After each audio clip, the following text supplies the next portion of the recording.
Hey guys, how's it going? Good morning and welcome to my weekly astrology forecast. My name is Alex of Coyote Astrology, and this is my forecast for the week of Monday, November 26th, 2018. I was all set to do my video outside, and then a bunch of lovely gardeners showed up, so we're back here in the cave where the lighting is less than desirable, but working with what we've got. The astrological conditions this week are less than desirable, actually. No, they're all right. There's not a whole lot shifting.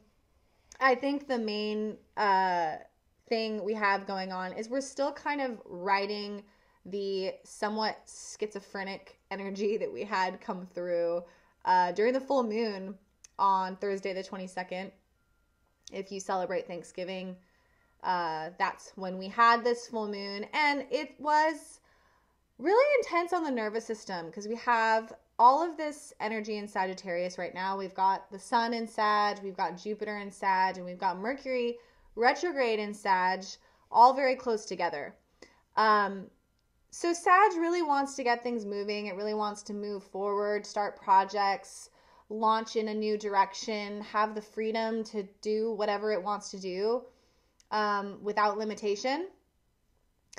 And Gemini, during that Gemini full moon, Gemini really likes a lot of different options. But then we had all of this squaring to Mars and Neptune, which puts this veil over everything and can make knowing what direction is going to lead to actual results very confusing. So we still have some of that going on. And starting out this week on Monday the 26th, we have Mercury square Mars. Mercury square Mars puts us in a very impulsive state because it has our thoughts moving very quickly, and it can lead to us potentially saying things without thinking.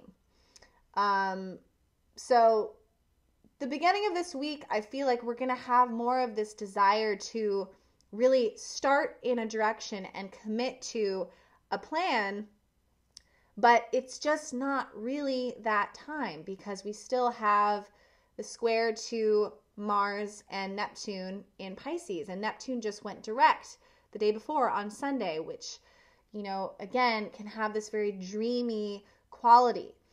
So, furthermore, we have Venus and Uranus in direct opposition this week, which will be exact on Friday, end of the week.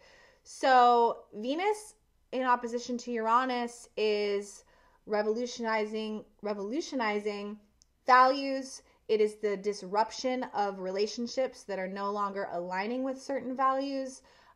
This can be abrupt severances, and we've had this going off and on for months now. But this is another pass of that energy. And I feel that along with all of this Sag and the Mercury retrograde and the Mercury square Mars, there is this sense of slight agitation and apathy, this emotional disconnection that has kind of come into the field, which is allowing for these quick severances to take place. Sag month, which we're in now, is all about higher truth and the quest for higher knowledge. So we're in this place now where if something is no longer aligning with our higher truth, which might have changed recently from all of the work we've been doing during Venus retrograde as far as our values are concerned, it's becoming easier and easier to just sever if something is no longer aligning with our value system. So that's happening this week as well. It can be a difficult week for friendships and relationships and, interactions amongst people in general. So yeah, I think it's a week similar to last week where there's a bit of confusion in the air. The spectrum of emotions is very up and down and all over the place. And I think that Thursday, when we have our Virgo moon come in, this is where we can start to tease apart fact from fiction a little bit and start to see illuminating perhaps the stirrings or the beginnings of what the path moving forward looks like. When we have our Virgo moon come in on Thursday, of course, this is going to square all of the Sagittarius, but I think that ultimately this can be a good thing because this will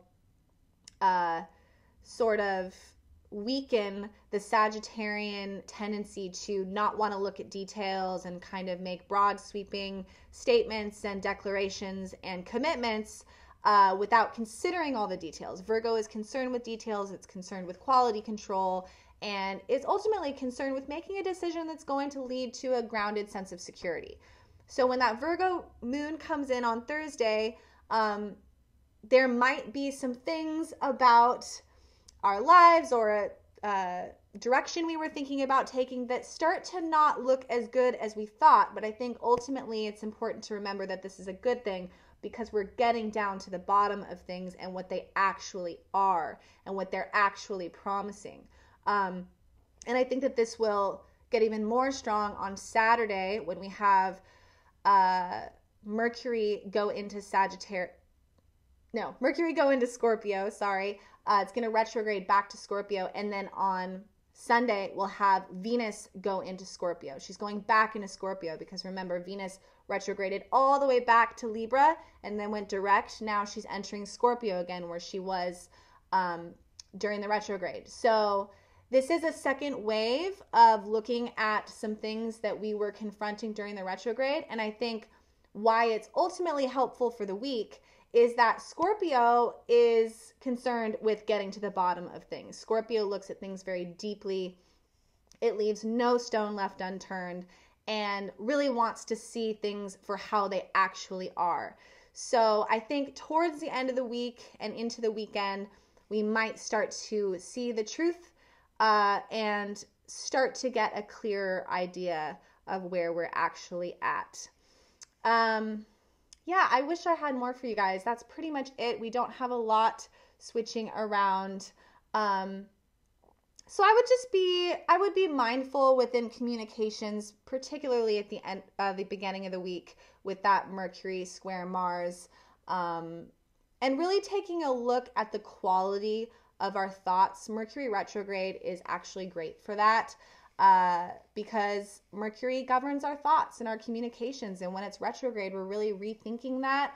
And it's retrograding in Sagittarius, which is concerned with higher truth. So looking at our thoughts, are they positive? Are they negative? And recognizing that our thoughts is ultimately where we manifest from.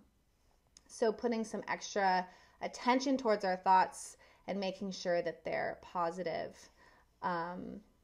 So that we can manifest beautiful things into our existence.